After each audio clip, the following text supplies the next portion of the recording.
All right, let's try this again. What's going on, tubers of U-Land? It's Monday. I wanted to make this video. I'm in my garage. It's the popper.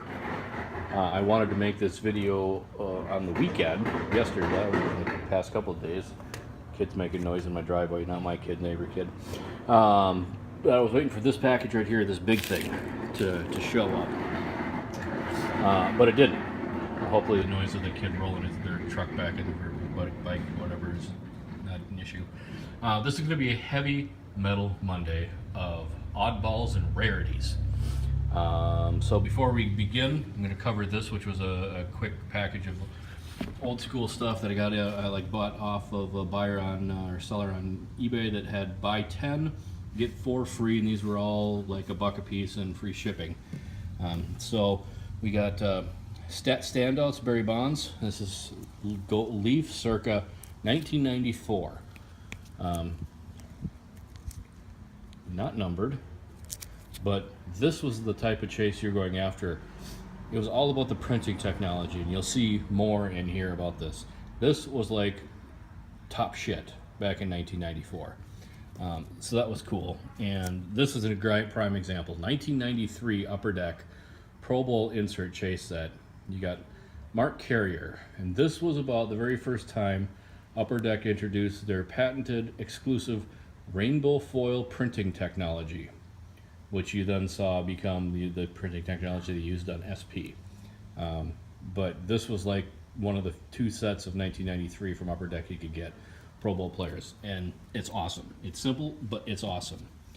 1990 Flair, Hot Numbers, Joe Montana.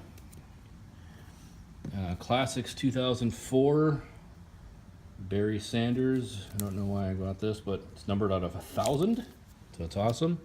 This isn't a numbered insert, but this is a parallel version of Ken Griffey Jr. from Donruss Special Edition, because it has rainbow foil. Leaf Rookies and Stars, 1999. What is this, Run and Gun? Nope, Greatest Hits.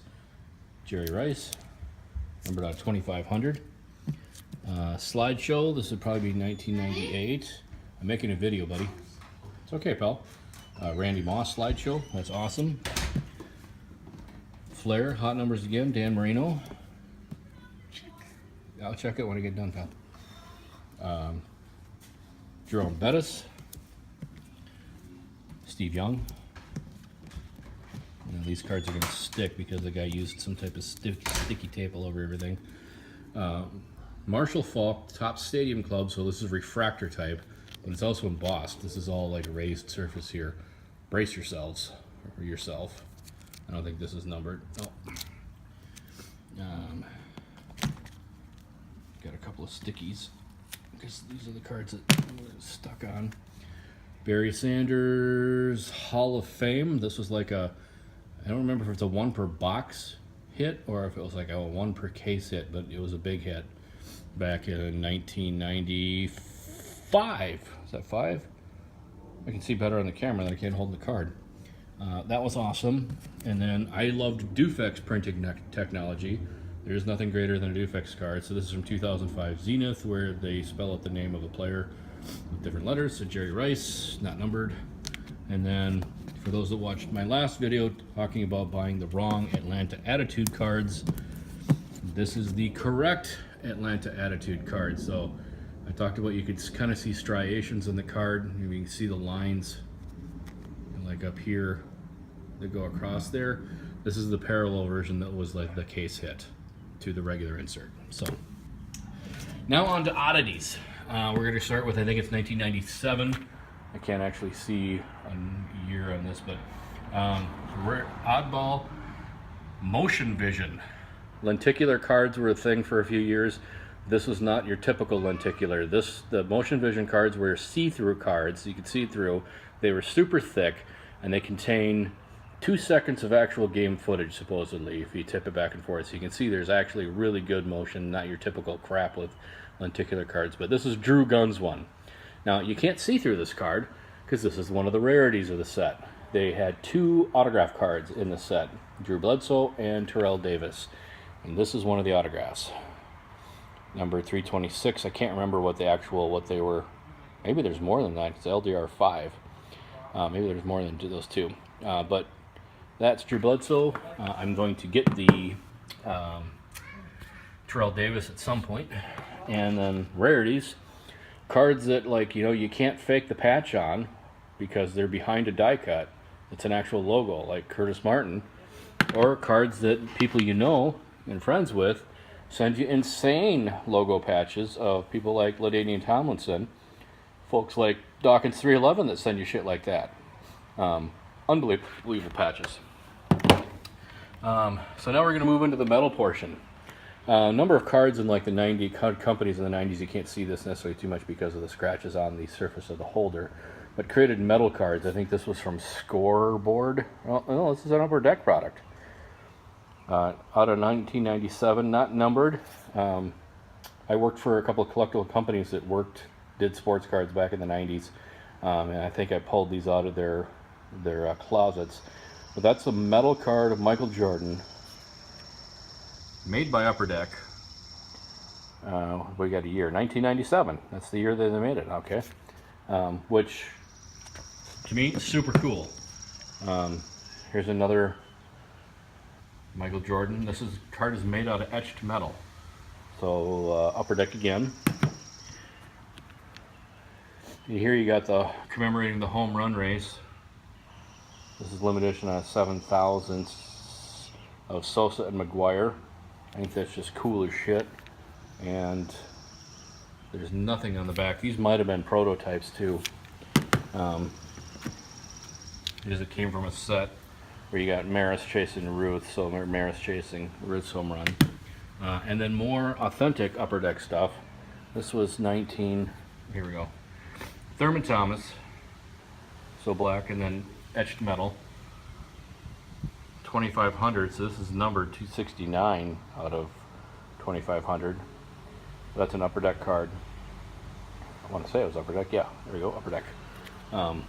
Cool as hell. So when I had the chance to buy some of these, I did. These back in the day were like $300 cards. They're absolutely insane. But I think they're just cool as shit. Dan Marino touchdown. 343 touchdowns. Numbered out in 1995. And then one of the original inserts, metal, 1991 Pro Set Platinum. This is actual platinum on the card of Paul Brown. Hand numbered out of 1,500. There is an Emmitt Smith of this set. That's one of my, I'm gonna frickin' blank on the girl's name. That's like your Ultimate Chase card. What the hell am I blanking on? Eleanor. I've been looking for the Emmitt Smith for like, we take away the 3 years when I wasn't collecting, but for like 5 years I was looking for it. They just never pop up on eBay, and I know I was willing to pull the trigger back in the day, but I'm trying to get that Emmitt Smith. So if you know anyone that's got the Emmitt Smith, message me and let me know. And then from 1999, I want to say, yeah, Donruss Quarterback Club, or Donruss QBC Preferred. Steve Young Precious Metal, so this has got 1 gram of fine silver on it. These were all numbered to, or limited to like 25, I want to say. Now this card is actually in a plastic holder, and that's how it came in the pack. And so that's then inside the screw down. And here's the John Elway that I picked up, that after discussion with This Film Not Yet Rated, Michael, he pointed out this is the platinum version, which is even more valuable or rare.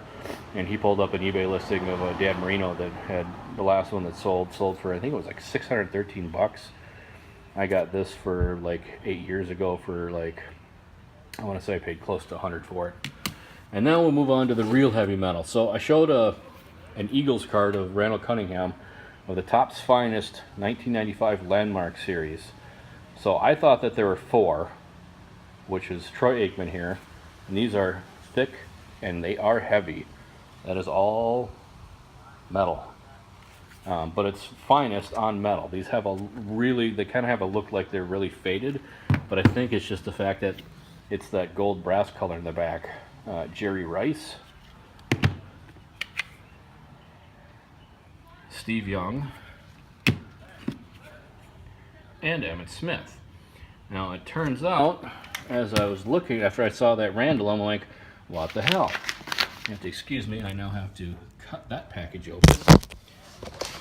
I should have had it open beforehand, but I wanted this to be like a reveal type video as well. If there was a Randall Cunningham,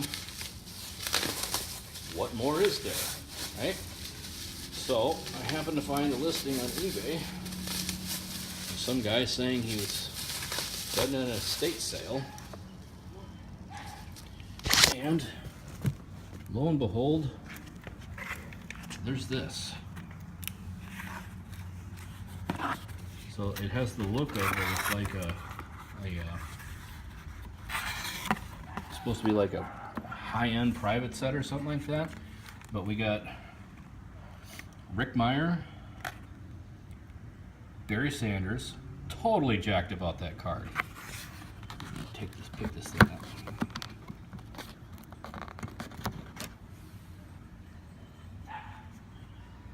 You see how thick it is, but just super freaking sweet as hell. To me, I think it's odd, but I like oddities. I like oddities and rarities. So we got those two. And we got Randall Cunningham again, so yes, Will, you will get one. And Heath Schuler. Sure they thought that was going to be a good card at the time, along with the Rick Meyer. Warren Moon, jacked about that. Drew Bledsoe. I love the design, like you got like the Patriot head in the background and the Viking head in the background. Just cool as hell. I was totally jacked waiting for this set to come show up. They're not actually worth that much, I don't think, but book value wise. Junior Seau, Jim Kelly. We got two more to do. Brett Favre, what up, Michael? That great big G in the background there. John Elway.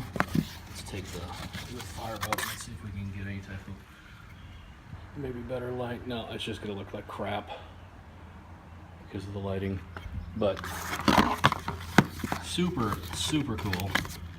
And then the final two are Dan Marino, awesome dolphin in the background. That thing is sweet looking. And Michael Irvin. So heavy metal, these cards, I mean, if you could, these four, you could hold them, I'd say they weigh a pound, these four cards. They're pretty damn heavy. So I will bring that Randall Cunningham to you at Nationals, and for the unfortunately not able to use smoker as it seasons for 2 hours, so I'm gonna have to just grill my chicken. And the heavy metal cards, there you go, Michael. He was busting a nut when I sent him a pic of this, and I didn't really think I didn't know it jacked up that much in value, so I was quite excited when he showed me the value of that. And the old school Emmitt Smith Atlanta Attitude. There's another set that I want to say was in, maybe it's Pinnacle case hit. I'm going after like older, like 90s type case hit sets type things, or one every 4 box, 5 box type hits. I think there's one called Divide and Conquer that I'm going to get. I've got a few cards of that I need to look up, but that's it. So on what's otherwise a beautiful Monday evening, the Pauper is out.